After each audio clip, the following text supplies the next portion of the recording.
I'm Emily. I'm married to Mark.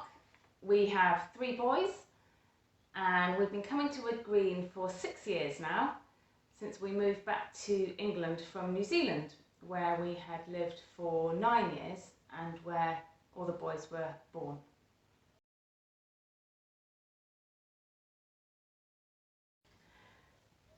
I became a Christian by first realising that I wasn't a Christian. I grew up thinking I was a Christian. We went to church. It was quite boring. I believed in God and I sometimes prayed.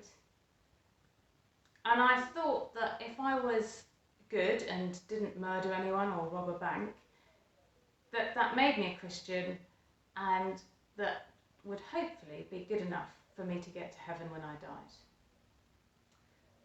When I was 14, I was at boarding school and a friend asked me if I wanted to go to the Christian Union with her. They had chocolate biscuits, so I went. And the way that they spoke there about being a Christian was quite different, so I kept going back. After a while, there was quite a clear talk about what is a Christian, and I realised then that just avoiding murdering people and robbing banks wouldn't make me good enough. That actually I was a sinner and I needed God's forgiveness.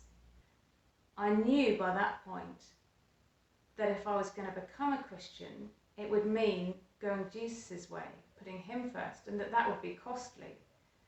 And I spent 3 terrifying days weighing it up. After the end of the 3rd day, I realised I couldn't put it off any longer. So I prayed a prayer. It was probably totally theologically inaccurate. I just asked God to forgive me and make me a Christian.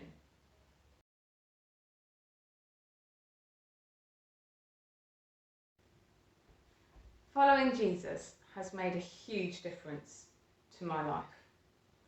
I now know him in the same way that those girls at the CU did.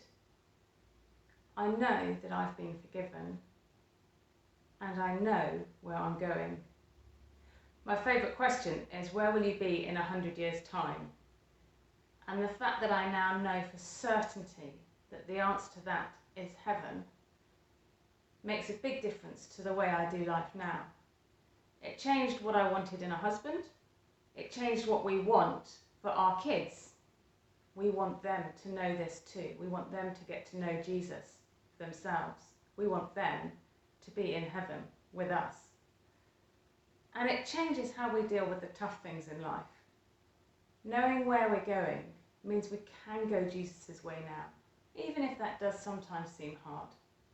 Although most of the time, actually, his way is so much better than if I'd gone my way.